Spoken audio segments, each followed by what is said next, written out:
शान्ताकारं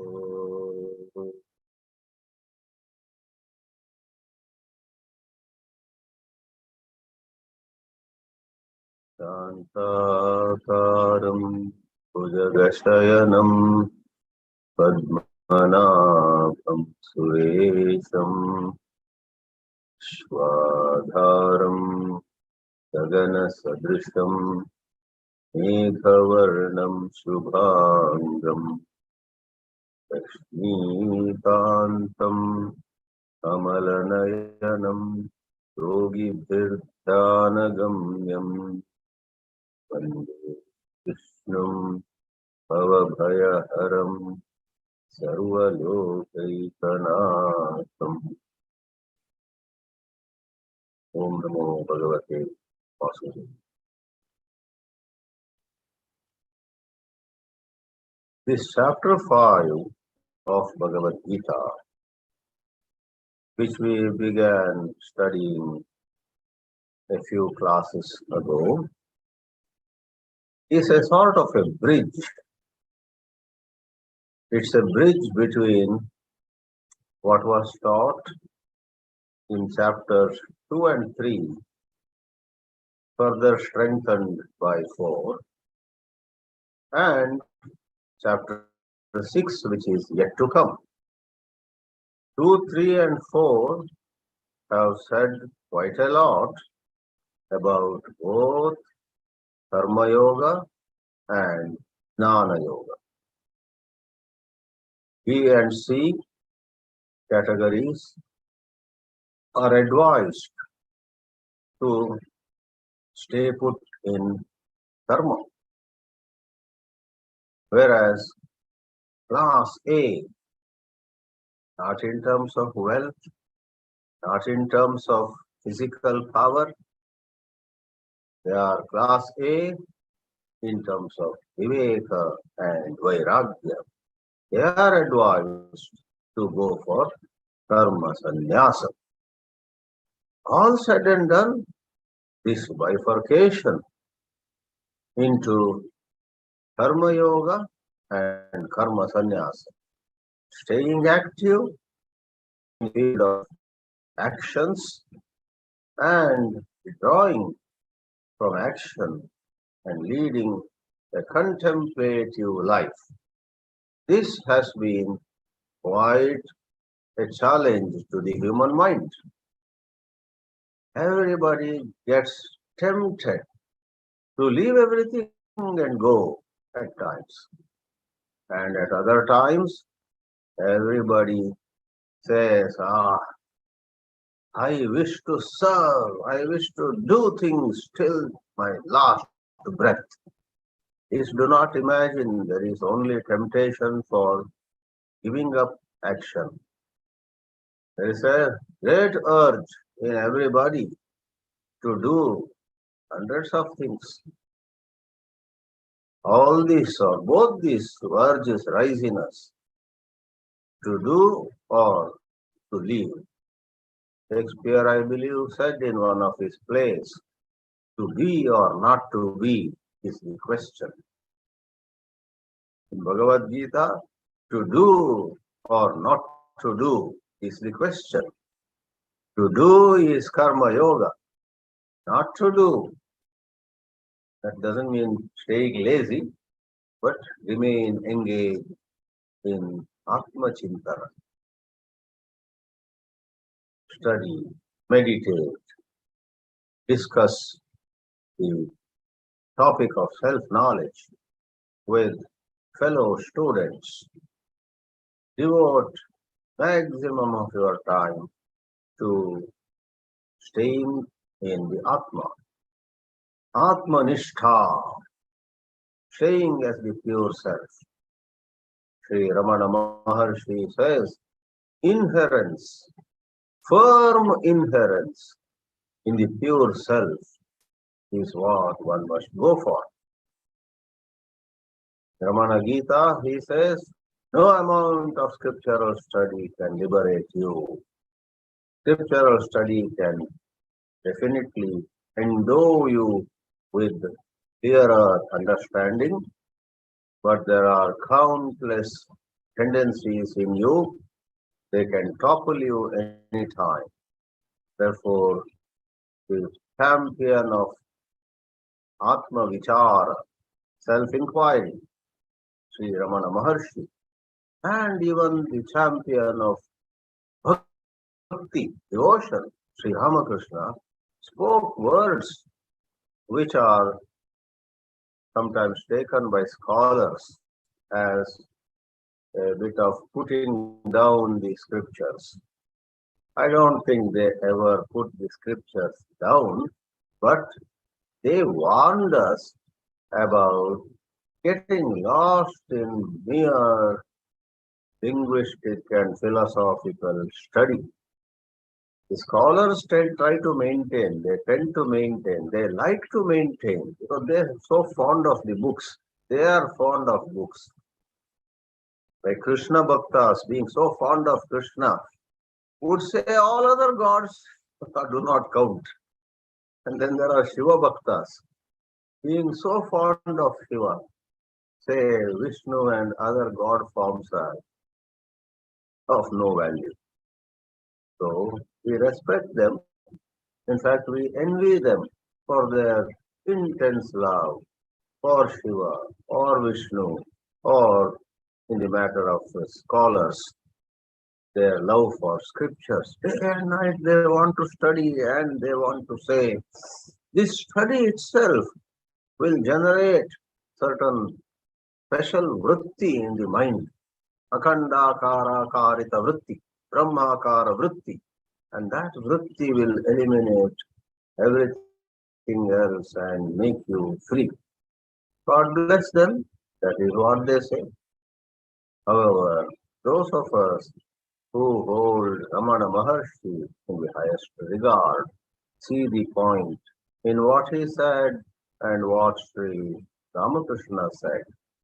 For we too have been studying scriptures, but we realize that while the scriptures do give to us certain happiness, this mind of ours has so many urges, past tendencies, we call them vasanas, and they distract us.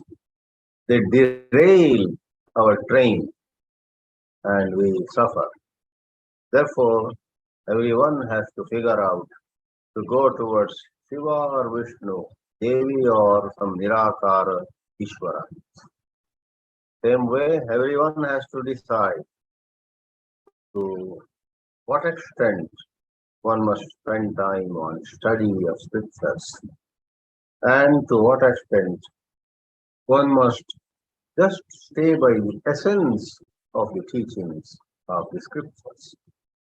In Ramana Gita, he says, Mochayet sakalan bandhan atmanisthaiva kevalam. Atmanishtha. Stay as the pure self.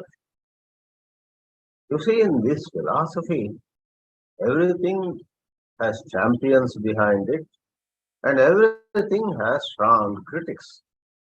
Without naming them, let me tell you, there are some critics who say this Atmanishta is a logical error. You don't know Atma. You are trying to know Atma. And in order to know Atma, you say you are going to stay as the Atma. Unless you know the Atma, how will you stay as the Atma? Therefore, this is logically self-contradictory. They like to go on dissecting everything. They are those intellectuals who do not like to sit quietly at all. Or if they sit quietly, they rather wish to sit in some natural surroundings, looking at the surface of a lake, looking at the clouds, looking at the gardens. They have a certain inclination towards that kind of sitting quietly. Not sitting quietly with eyes closed, contemplating upon the pure self. It's their vasana. They do not have Advaita vasana. It is said therefore, Ishvaranugrahadeva Pumsam Advaita Vasana. If some of you have a certain faith in this Advaita Atma, and with whatever certain understanding we have received in the Vedanta classes, in our own Swadhyaya, we take that understanding and we remain in that understanding. Maybe there are some imperfections, but we believe that if we stay in that outlook, take for example, many of you may have this issue. You get up late one morning and you feel bad about getting up late. To add to it, previous night, maybe you ate some Diwali sweets or watched television or was browsing the internet and went to some worldly topics, entertainment or this or that. And morning you have the memory of, oops, I am a very poor sadhak or sadhika. How I spent last night up to 12:30 watching some television or YouTube channels. Therefore, I got up late also. I am such a wretched person. I am no good. Spirituality is not meant for me. You know what Maharshi Ramana would say? Don't get carried away by such thoughts. Don't blame yourself. I am no good. I am wretched. I am not made for spirituality. No. What have you studied in the Vedanta? Vedanta has always said to you that the mind will come up with so many ideas. Don't be with the mind. Sit down, even as the habit of running into negative thoughts and emotions is beginning to operate. You sit down and say, these are mischief of the mind. I am not the mind. I am the light illumining the mind. I am pure awareness. I am not guilty, nor am I proud on mornings when I get up early, 4 a.m. Guilt or pride, either of the swings of mental moods, mean nothing to me. I was, I am, and I will be the pure self. So, just reset the machine. Just unplug the machine. Just withdraw all support to this nasty mind which wants to again and again judge you, put you in a pigeonhole, put you sometimes high, put you sometimes low, etc. Do not be carried away by it. Do not condemn the mind also, as though the mind is like a mischievous, immature child. Say to the mind, do what you want to do, but I am the self. Atmanishta. In a very similar way, Sri Ramakrishna says, don't worry whether you know God in all His majesty. Because the critics say, this contemplation on God is another logical contradiction. Do you know God? And now without knowing God, how can you think about God? Therefore, don't think about God. Come on, let's go to a movie and eat popcorn and ice cream. That's what they want to say. But Sri Ramakrishna would say, even if you know God in a very minuscule way, you heard a certain pravachan and someone talked about love of God. Love of God with faith of a child. Begin with that. You don't need to read volumes on who is God, what are his facets. What are his aspects? Is he with form or without form? Is he all pervasive or does he live in some loka, some limited place? Is he omnipresent or is he present only in some divine location?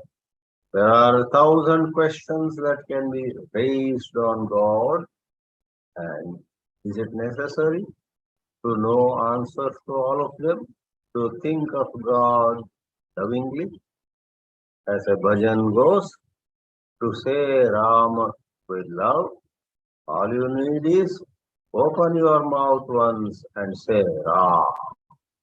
Close your mouth once and say Ma.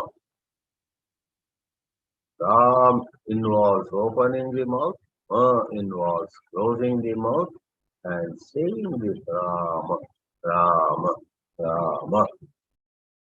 You may think of God. To complete this reference, Sri Ramakrishna said, a child doesn't even have to pronounce the word for mother in whatever language. If it is Amma, the child doesn't have to say Amma, properly pronouncing the word. Child says, wah, wah. The mother understands. My child is asking me to come. The mother rushes to the child and realizes, oh, my child must be hungry. Let me feed him, feed her with something, right? So this way, the world is full of debates and disputes, and next time so-called spiritual teacher somewhere criticizes your sadhana, don't be swayed. Just examine what made you take up your sadhana. There are certain wonderful factors which made you take up, let's say, Ramana Maharshi's Atma Vichara. And some Shastri criticizes that Atma Vichara and asks you to study only Vedanta, attend his classes more and more. Smile at him. Smile at them. And after all, in a way, how different are they from some businessmen who want everybody to buy just their product, buy our fan, buy our soap, buy our hair oil, right? So, without any insult, but just smile. Therefore, I say smile. Don't frown at them. Smile at them and say, it's nice that you are emphasizing scriptural study. We also are into it, but we would like to meditate and contemplate on the pure self. Whatever additional clarity we need will come our way. We are not leaving, we are not quitting from Vedanta study. Study Vedanta, you meditate. Do not criticize our meditation, for heaven's sake. We do not criticize Vedanta study either. We believe that a blend is required. Leave us alone, please. Do not shake our faith in certain practice of meditation. We don't want all this theory.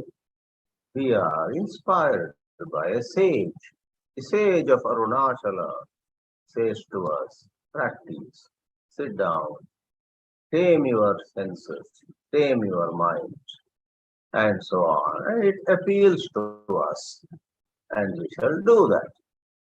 So where is the fifth chapter fitting into this? The fifth chapter comes to this point exactly. It's a bridge between 2, 3, and 4, and 6 and further. The sixth chapter is about meditation, called therefore Dhyana Yoga, though at many places it's called Atma Sanyama Yoga. How we may tame our mind, control our mind, and discipline our mind. Atma Sanyama Yoga, Dhyana Yoga. And the previous chapters were Sankhya Yoga and Karma Yoga and Karma Sannyasa Yoga, Jnana Yoga. Right? Fourth chapter was called Jnana Yoga. So with all the jnana of what it is to work selflessly, Karma Yoga, and what this Brahma is. We want to get into meditation, but Sri Krishna provides precious inputs here in the fifth chapter, gives us certain very valid, relevant warnings. That's where we saw the verse a while ago that unless we are equipped with a high degree of vairagya, we will not be able to do karma sannyasa. It was said in a strong language that if you are not, it implies virakta enough, sannyaasastu mahabaho dukkhamaptum ayogataha. If you haven't done enough of karma yoga, your I, me and my are up and active, sometimes with your knowing, sometimes without your knowing. There was a husband who, without his knowing, was actually very attached to his wife, but he thought he was serving wife and children. He thought he was extremely selfless.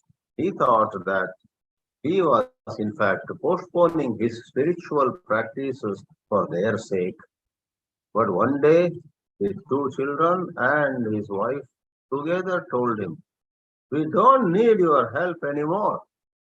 You always say you want to meditate, but you told our friends, relatives, neighbors that you have postponed your meditation because you still have to take care of us. Oh dear, we can take care of ourselves. Do not get into our matter everywhere saying, I will take you to school, I will take you to cinema theater, I will take you to doctor's appointment, I will, everywhere you want to pitch in. Please do meditation. We are grown up. The wife said, I know driving, I can myself go, etc.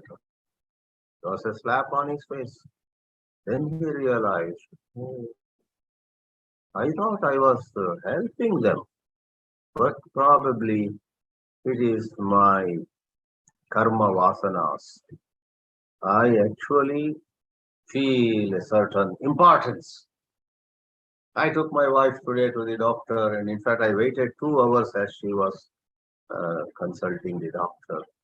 And then I bought medicine for her on the way. And I then did this, I then did that.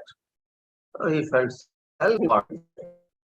So one day the two boys and the mother gave him what he needed to hear and shook him. Said, yes, I need to change my habits. Next time I want to take my son to the football field. I want to take my second son to the examination hall.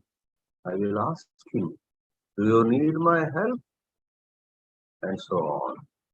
And if he says, no, Dad, I am going on my, in fact, my friends are picking me up. Why are you taking the trouble? If you examine that, they really do not need. Sometimes they need. If we hastily withdraw our support, our help to family members or members of an organization, members in the society, if we suddenly imagine, I think they all have grown up. They may not have grown up also. They may not be really ready to do things on their own. You need to examine. So Yoga Yukta means one who has true vairagya. Without there being a necessity, one doesn't get into karma. If there is a necessity, one does not hesitate to get down to karma.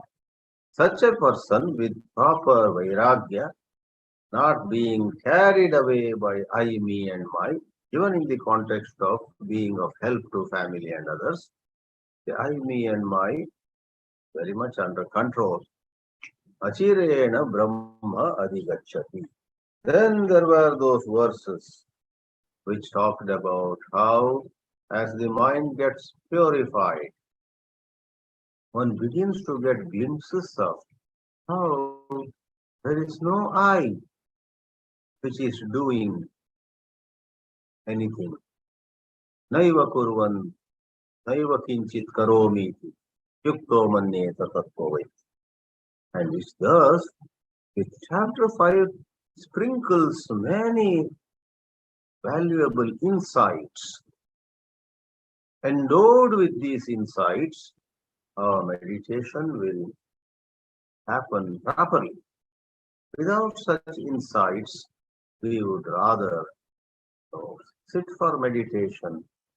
Either we go into real sleep or an apparent sleep.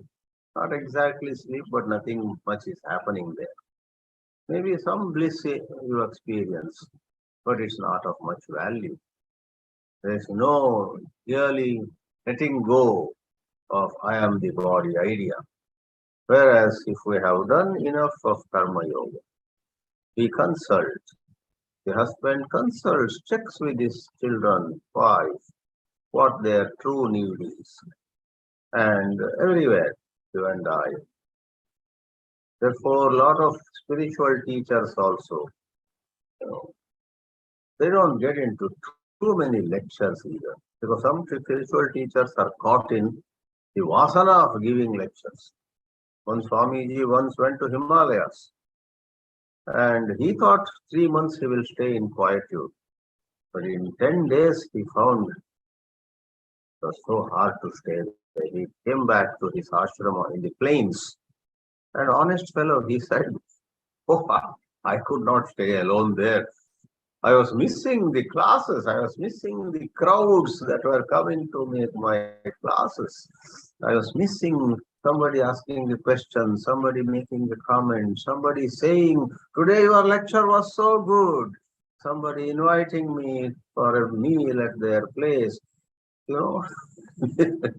In this so-called pravachan, there are so many fringe benefits. And our man, a young sannyasi, had got attached to the fringe benefits. And the Himalaya was so boring. He was in some ashram where there was arrangement for food and stay. And he didn't have to cook. But there was no crowd, nobody coming, no jidnasus. And his self-importance got really hurt. However, that same Swami, after some years, Yoga Yukta, he became Yoga Yukta. And we found him going to Himalayan ashrams and staying a full month and giving hardly a lecture or two, but meditating, studying, just Swatma Santushtaye. He did arrive there, but when he was just 30 or 32, his attempt at extended meditation by Uttarkashi, by river Bhagirathi, he had fancied it all, but he could not. Now, the 12th verse, we touched up. Here we will now see the details. Yuktaha karma phalam tyatva shantimapnoti naishtikim ayuktaha kamakarena phale sakto nibadhyate. I am especially fond of this, for it is in this verse that the distinction is made. You get attached either to karma phala or to karma itself, because unless you are doing a certain karma, you feel, I am now useless. You are never useless, but it is the thought which makes you feel useless. And there are always some people around. Moment you do not earn anymore, moment you do not go from here to there, there are many things. They are used to seeing those things about you. And without them, they begin to look down at you. There was one a businessman who once said to me, Swamiji, I have been going to that ashram for many years. In olden days, my business was doing well. I used to be a donor. Now, unfortunately, my business is not doing well. I go to the satsangs and I am not able to donate, or I donate very little. I am not respected much there. They don't invite me anymore. I somehow find myself there. I said to him, Sarvatra isha vihita nitihi or ritihi. Whether it is home or ashram or some organization, when you are resourceful, you are getting things, you are made Raja or Rani. But when you are no more donating, alas, this is the way of the world. But if you have really done satsangs, if you have really listened to pravachans, this is the testing time. Whether you are received or not received with much regard or love and respect, ask yourself, do I go to the ashram for being received with some special honor? Brahmacharis or the Swamiji himself or X or Y should come running to me, ho, Seth ji, arey, kya hua, bahut din se aaye nahi. You didn't come for many days. How come you did not come? Come. Don't go without having lunch here. All that has stopped now. Thank God. You must be happy that they are no more pressing you to sit there, have lunch, etc. Go listen to pravachan, sitting maybe in the last row, and do contemplation. Come back. So, yuktaha, one who has worked one's way to higher levels of vairagya, accepts certain rejection by organizations, family, etc., with certain gracefulness. Shanti mapnoti naistiki. And therefore, he walks back. The Sethji even had to sell his car. His business was doing so badly. Olden days, he would go to the ashram by car, chauffeur-driven car. But now he walks. It's about 45 minutes walk. Anyhow, being diabetic, doctors wanted him to walk every day, 1 or 2 hours. So he walks to the ashram, doesn't receive much attention because he is not a donor now. His name has been removed from all kinds of committees. But he walks, listens, and grasps some wonderful thought for meditation. On his way back, quietly walking back home, he, in today's pravachan, this was so beautiful. He thinks about it. They did not ask me to stay for lunch. No, yeah, who cares? Neither turning negative about anything, nor being attached to it. Shanti mapnoti naistikiyam. Ayuktaha, if one is not samahita. Ayuktaha, not connected. Sri Shankaracharya said, we saw that also. Asamahitaha. Yuktaha is samahitaha. Ayuktaha is asamahitaha. That means his mind is not gathered, not collected. It runs in its old ways, runs away. Or if you take yukta as united, connected, because yuj, yunakti means to join, to connect. This fellow's mind is not connected to the higher self. It is still connected to the lower self, which is used to praise and honor and pleasures and some importance that people give. Ayuktaha. But yuktaha is because he is connected to the higher. Even as an old thought arises, he or she is able to instantly say, wait a minute, am I not the pure self who doesn't need any external attention? Am I not the pure self who body might have got up late this morning, but what difference does it make to the pure self that I am? This is Atma Chintana.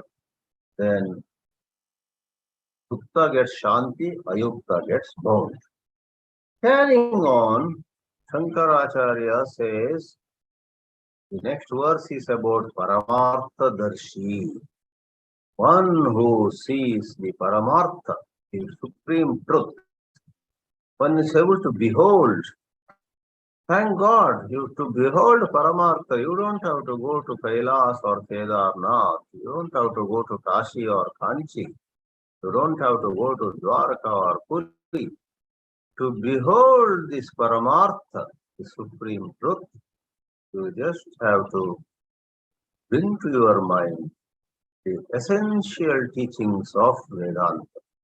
Vedanta says, I actually am the pure self. Body gets up early or gets up late. Body last night was body and mind. Both were watching some YouTube videos about some new movie, etc. Maybe undesirable in its own context, but on a higher plane, that doesn't matter. Because it's not the quantity, it's not the duration. It is even a minute of taking a dip in pure self-knowledge that matters. Therefore, pushing aside those depressing thoughts of how you wasted time last night or how you got up late this morning, even 5 minutes ago, let us say, to indulge in some sweet, some coffee, something else, to indulge in watching some useless WhatsApp video, let's say.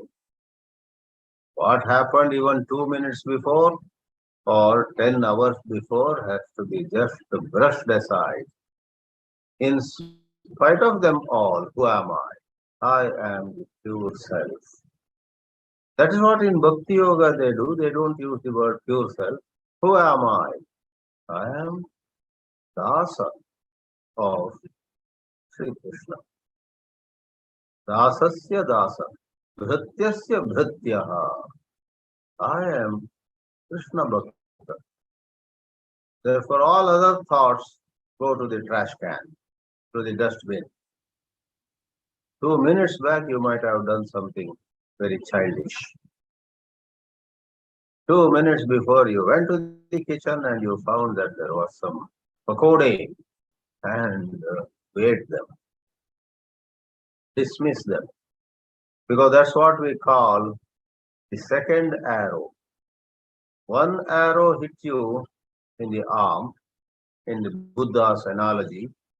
Then you say, oh, why did this arrow hit me only? There were many others. Why did it not hit them? Oh, why has it hit me on this right arm? And right hand is very useful to me. It could have hit on the left arm. Why did the arrow hit me today where I have a lot of work to do? One day if it had waited, how nice. All this crying is called the second arrow, which your mind creates. So in the Vedanta it is said, come what may, do not allow the second arrow to pierce you. 2 minutes back or 10 hours ago or 10 days ago, you did something shameful. That was the first arrow. Now, even if you can for 60 seconds go to the depth of Atmic contemplation, that constitutes sadhana. That can erase all the past. Sarva karmani manasa sanyasyaste sukham vashi navadvare pure dehi naiva kurvanna karayan. Bhagavan Bhashyakara says, yes to Paramartha Darshi. You can be a Paramartha Darshi. Don't think of some saffron-clad Swami or Swamini sitting by Ganga in Rishikesh. Oh, they are Paramartha Darshis. Paramartha Darshi you can yourself be if you train your mind to stay with the scriptural teaching. You are the Akarta, Abhokta, Shuddha Atma. Sarva Karmani Manasa Sanyasya. Begin with renouncing karma mentally. External sannyasa will happen in due course of time. Sukham Vashi, stay Sukham. Sukham is adverb here. It's an adverb qualifying the verb aste. Katham aste, kim prakarena aste, kidrisha bhavena aste. Vashi, this person with wonderful maturity, self-control, aste, she stays, sukham, happily. Navadvare purede, she looks at herself not as the deha, she looks at herself as the devi, the indwelling spirit. And at the ultimate, the indwelling spirit has no boundaries. The samsari atma, the jivatma has boundaries. It's not physical boundaries, it has psychological boundaries. The jivatma is bound by psychology. I am the husband of this lady, I am the father of those two children, that thought. And I am not the husband of that lady, I am not the father of those three children. See, what I am and what I am not is the boundary. Like in land you have, up to that tree, up to that jackfruit tree is my land. And you see that mango tree, that is that neighbor's land, not mine. So this is me and that is him. That is boundary. Likewise, psychology, once you limit yourself in your understanding of who you are, that becomes a boundary. Navadvare Pure, this body which is called a city with 9 gates. The eyes, ears, nose, tongue, or not mouth, these are called gates. And there are 9 gates, we will see Shankaracharya himself identifying them. Naiva kurvanna karayan. Moment you are identified with the pure self, you neither do nor you get things done. Nor do you get things done. That means action doesn't come near you even an iota of it, even to the extent of an iota. Shankara says, Sarvani karmani, sarva karmani. So sarva karmani manasa is the shloka. Sarva karmani is karmadharaya samasa. Sarvani karmani. Sarva karmani manasa sanyasya parityajya. Nityam naimittikam kamyam pratisiddhancha tani sarvani karmani manasa viveka buddhya karma adau akarma sandarshanena santyajya. What does the word manasa mean? By the mind. By the strength of understanding. In the 4th chapter, that's why we call this the bridge. It draws certain things from the earlier chapters and it makes the way, paves the way for the teachings in the next chapter, namely chapter 6. So 4th chapter, 18th verse had said it. Karmani akarmaya pashyati akarmani cha karmayaha sabuddhiman manusyeshu yuktaha kritsna karma krit. So karmani akarma darshanena, karma adau.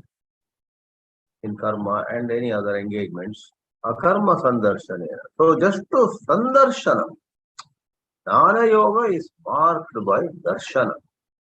Sandarshana. You see yourself as so and so, life is of one kind. You see yourself as another so and so, life changes for you. Somebody married and it took 2 or 3 years for him to realize he was married. It is said one young boy was so irresponsible, so attached to his friends with whom he would play badminton and so on. Though the parents got him married, his heart was with his friend circle. He got a child also in between. But 80% So for 2 to 3 years, they found him waiting to go to his friend circle, play badminton, go to a restaurant, eat something, then come home like bachelor days. So his wife had to struggle hard. Finally, she succeeded in bringing some sense to him. You are married to me now. You behave, you live like bachelor does. Your bachelor days, this was okay. But now you are my husband, you are father of this child. Spend time at home. Do a few things for us. Take us somewhere. Attend to our needs. Then why did you marry otherwise? Right? So, Sri Kumar Rao calls it mental model. As your mental model is, so will be the way you respond to situations, so will be the kafala that comes. Change the mental model. The irresponsible, newly married fellow had great difficulty in changing his mental model. All along he thought he married at the age of 27 or something, let us say. So from sometime age 15 to 27, because the family was rich enough, he didn't have much responsibility really. He just spent time with his friends, and there was a mentor. Who am I? I am a friend of Ramesh and Suresh. I am a friend of Krishna and Mahabala. I am a friend of this. That was his mental model. I am a husband of this uh, Mandakini. That did not settle in his mind. So, the same way in the Vedanta, Darshana. Can you see yourself as the pure self? Like that boy had to see himself as the husband of Mandakini. Can you see yourself as the pure self for heaven's sake for 1 minute?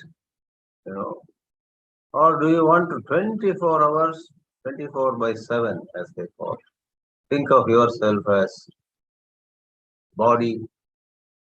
I must change my food, I must change my sleeping hours, I must change my dress, I must change my language, I must learn one new language, I must. This is all personality. There is in you the truth of your existence, who doesn't have to do anything. You are free. So, karma adau akarma sandarshanena, that itself becomes tyaga. Whether outwardly you leave things or not is a secondary issue. Aste, tishtati, sukham aste, happy. Yakta vangmanakaya cheshtaha, she has let go of her identification with speech, with mind, body. Nirayasaha, prasanna chittaha, no stress, no strain. People find her active. How come you say you are free of stress? You are doing so many things. I am not doing, things are happening. No, we saw you climbing so many steps of the staircase, getting down, and again you climbed, again you came. The legs, the body, mind, they do. I never went up, I never came down. Prasanna chitta, atmana anyatra nivritta sarva vahya prayojana. Whatever I need to get, I get from the pure self itself. Atmanaha anyatra, in some area other than the pure self, I don't need to get anything. Sukham aste. You know, the most fascinating thing is, in Atma Chintana, self-control comes to you as a secondary product, side product. Without working towards self-control, more you stay as the pure self. No pakoda, no jalebi, or even the things that provoke you cannot provoke you. Things that tempt you cannot tempt you. Vashi, Jitendriya, Katham Aste, Navadware, Pure, Sapta Shirshanyani. 7 of the gates of the city to which the body is compared are in the head or face itself. 2 eyes, 2 ears, 2 nostrils, and 1 mouth. 6 plus 1, 7. Upalabdhi dwarani, because it is through them that things go in. Sound goes in through the ears, forms, name and form, not name, color and form go through the eyes, air goes through the nostrils, food goes through the mouth. Upalabdhi dwarani, arvak and below, mutra purisha visargarthe. So mutra visarjana and purisha visarjana, excreta, urine. They are also doors. Doors means dwara, things coming in or things going out. Taihi dwaraihi navadwaram puram uchyate shariram. Body is called a city with nine gates in this way. Puramiva puram atmaika swamikam. Why is it a city? You are the spirit ruling over this body.